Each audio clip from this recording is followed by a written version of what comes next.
Welcome to the Daily Jump. And today we're featuring part two of my conversation with the incredible author and peacemaker, Susan Collin Marks. Enjoy. As we've been communicating and working on arranging this time together, and I've reflected on, okay, what is it I want to talk to Susan Collin Marks about? The phrase that kept coming to me was peace in our time. It was like a mantra that kept, like, every time I thought of you, I heard, you know, like a declaration being made, peace in our time. So, and it's not that there's a question attached to it, it's just what I heard. But what it does make me, the question that kind of arises in this moment speaking to you is, what are you seeing or dreaming as the possibility right now, not tomorrow, but right now? I think you've already spoken about it, but maybe say a little bit more about it. Yeah. What I'm seeing, yes, first of all, thank you. I love that peace in our time, because the opening pages of my book are saying that peace is our birthright and it's a human right. I believe that peace is a human right. And that's what brings justice and peace together, because there's always been a tension, or perceived tension between the two. No, there's not a tension, because human rights is our birthrights. They are the same thing, and that is peace. And what peace, and it, peace doesn't mean the absence of war. And there's a whole long discussion that we could have, but peace is what opens us up. Peace and the opposite is what closes us down. So peace opens us up. Peace connects us, allows us to be connected together. Peace allows us to see each other. And in indigenous societies that I've come across, one of the expressions that I have seen and heard is, I see you.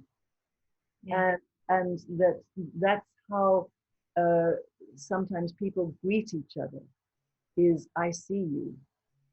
And so peace is many things that are all good. So that's the first piece of it.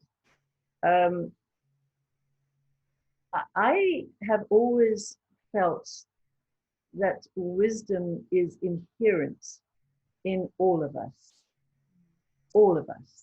And when you first came to work with me, I had just launched the Leadership Wisdom Initiative, and you were my first employee in the Leadership Wisdom Initiative.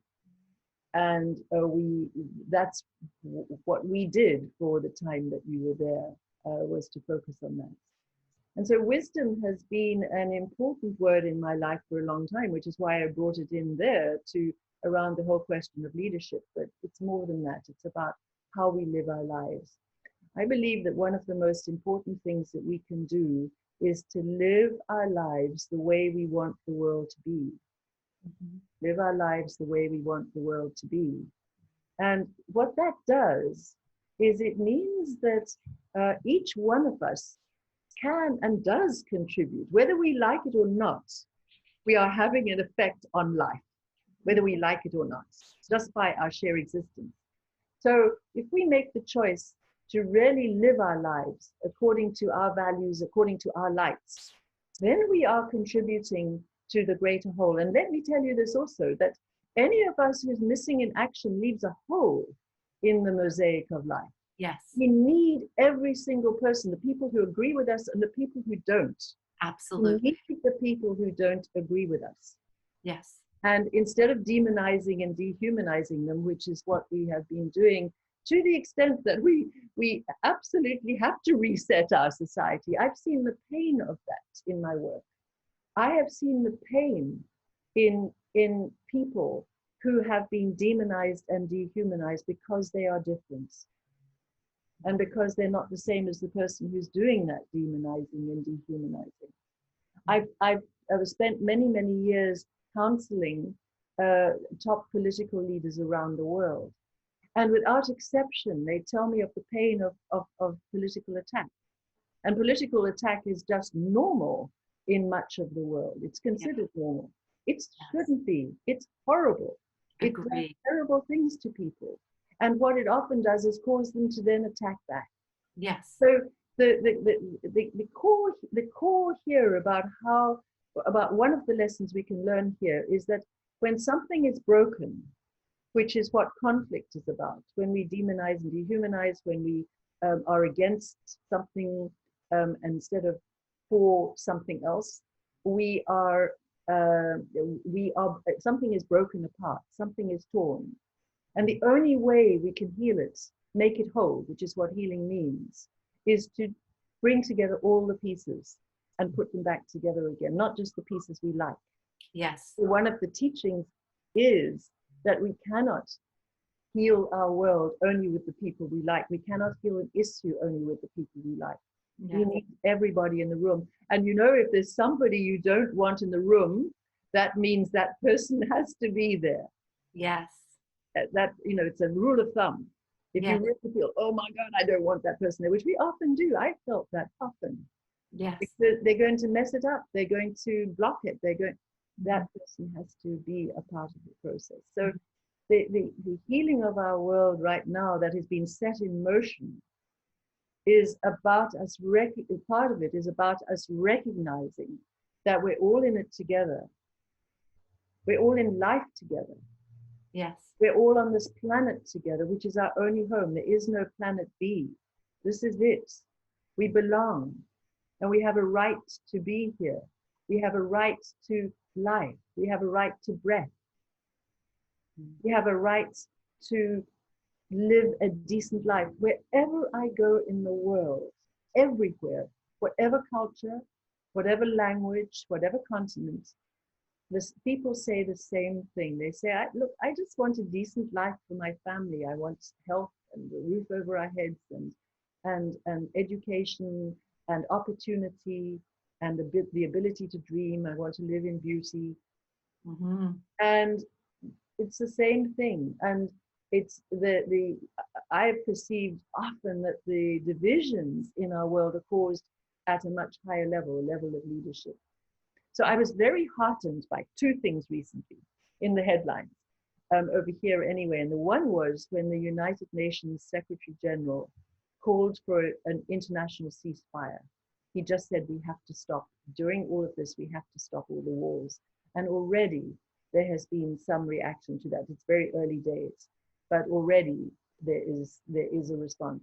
The second thing, the German president said just the other day, this is not a war.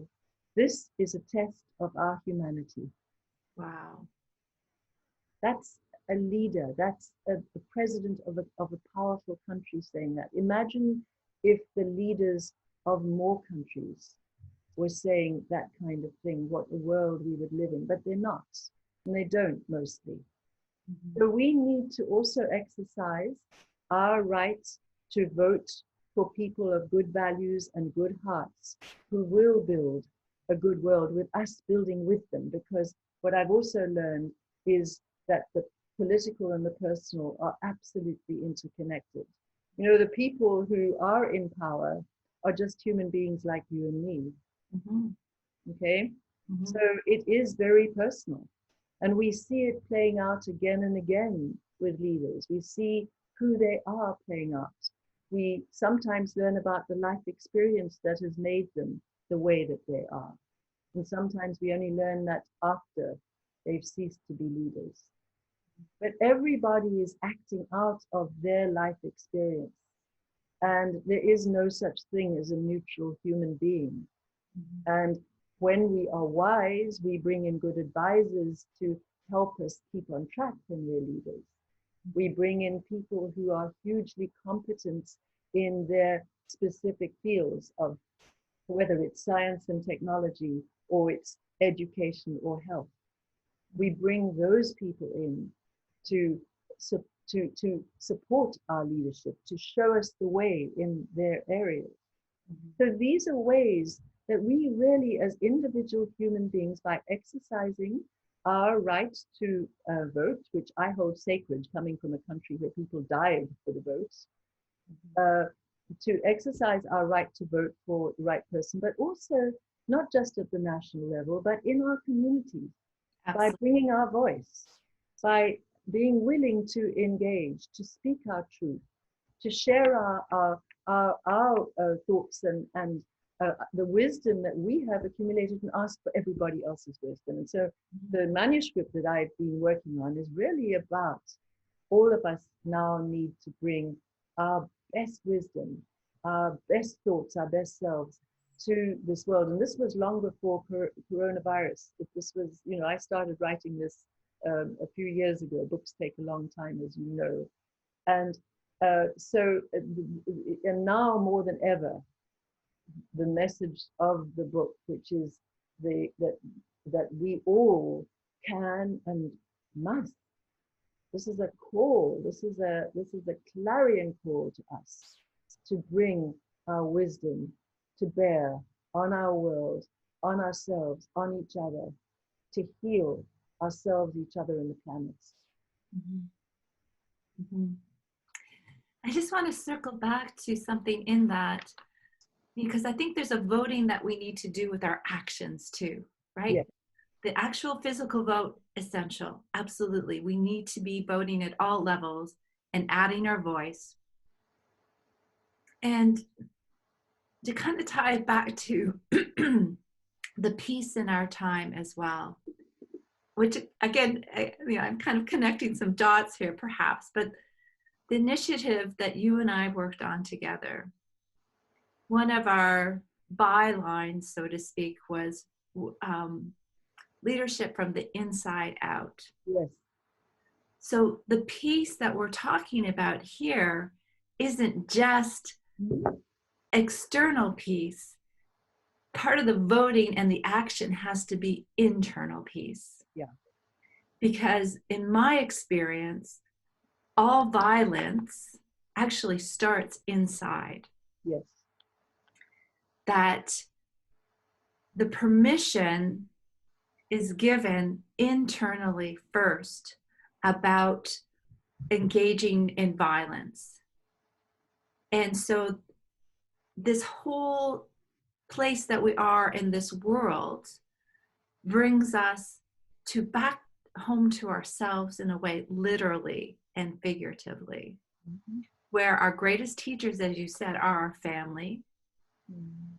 And our greatest teacher also is inside of us, which is what I'm hearing in what you're saying, the wisdom that needs to come out. We've got it. It's our birthright. But there's a peace that we have to make with ourselves and all those external pieces. So all those voices that you said need to be in the room. If there's one there that we don't want, it's actually our voice in a way, right? That we have to make peace with. That's part of who I am too, on some level, and to accept it. So, knowing you and the work that we've done together, I just kind of wanted to come back to that place as well. And that sense that we talked about having the where we've got control in creating the peace and creating this new earth in a way that we're being given this opportunity because on some level of our being we've requested it. Yeah. Other words, it wouldn't be here. Some level of our being, we have requested this opportunity. And now is the time to bring that flavor forward. And the key to creating peace in our time, perhaps, is starting here. Absolutely. Yes, inner peace. And you'll be pleased to know that one of the chapters in my book is about leadership from the inside out. And so for me, the outer world is a reflection of our inner world. And we do have to live in both. We need to be living in the world as it is, and we need to also living within and making our own peace, making our own peace Yeah. within ourselves. So Yeah. thank you for bringing that in, because that is absolutely the building block, the foundation of all of this. And so the quiet that we have now, you know, the animals are taking over the streets. Here we have the birds on the canals. Um, you know, that's really the main manifestation. They're there anyway, but they really are now cock of the walk. I mean, you should see the swans. And of course, it's spring, and so there's lots of stuff going on as new babies are being made. It's a very lovely time as the Yeah. tulips blossom, and nature is just so present, even in the city, even in Amsterdam. And the the inner peace, I'm thinking of PIECE, the inner peace of this is critical, in combination with the outer peace, Yeah. the outer PEACE. So this time of stillness, this time of having to be quiet, to reflect, is the gift. The gift is that we are in lockdown or some form of lockdown. The gift is that we are being forced to choose to either find activities to fill that time, or to spend some of it at least in reflection. And I do think of this very much as a time of reflection. You know, when I was working in living and working in Washington, D.C. for 7 years, I was very uh, fortunate to work with some members of the US Congress in a reflection group, which was a weekly reflection group, which was the Institute for Faith and Politics had started this, and they invited me in as a co-facilitator. And I did that for all those years whenever I wasn't traveling. And that 1 hour of time that members of Congress gave to that reflection group was extraordinary, because for politicians, time is their most valuable currency. And then, you know, there just isn't enough time. And so the choice to give that time to reflection was moved me deeply. And as I got to know the many people some who were there all the time, and the others who came and went through that group, my love for the people there, my admiration just grew and grew. And it started from that place of admiration and just amazement at that willingness to commit an hour of their time. And when I sometimes used to think my life was busy, I would remember that, and remember that I too could commit an hour of my time, the start of my day, to quietness and reflection, when I would think I'm far too busy to do this. No, I'm not far too busy to do this. In fact, it's what will ease my day. Yeah. And I do believe that the women and men who came to that group were better politicians because of it, not because of those of us who facilitated it, but because they made the choice. Just Yes. up, you know, first off, just that, and then what they brought to it, because it was only as moving as it was because of the people concerned. Wow. So you know, this is something that this peace and reflection is a part of peace in our time. This inner peace and reflection and stillness, and the willingness to meet ourselves where we are, not where we want to be. I think we live much of our life projecting who we want to be rather than who we really are. And here we're naked. Yes. You know, we often talk on Zoom in our pajamas. And certainly there's been a whole to do about celebrities not wearing makeup, though I suspect they're just doing very subtle makeup. But still, the principle is there. That there's now a new openness. It's already there. It's already coming in. A Yes. new openness to each other, a new willingness to expose ourselves, a new willingness to be ourselves. I feel deeply that we are called to be our most profound, our most courageous, our most compassionate, our most inspirational, our most wonderful and magnificent selves. And that's what I really see in all of us. And I know sometimes it's a little hidden here and there, or it's it's put away for a while. But this is who we really are. And that is what we're called to be. And that's what the opportunity is here, to manifest the most magnificent selves that we can be, and to allow ourselves to be open with that magnificence, one to each other, so that we reflect back to each other who we really are, and allow us to move into this reset world that is there waiting for us, and waiting for us to create it, waiting for us to build it, waiting for us to allow it. That is what this time for me is about. And I feel very, very honored to be alive at this time. And I feel a deep sense, I want to return to where I started, a deep sense of honoring the grief and the loss alongside the possibility.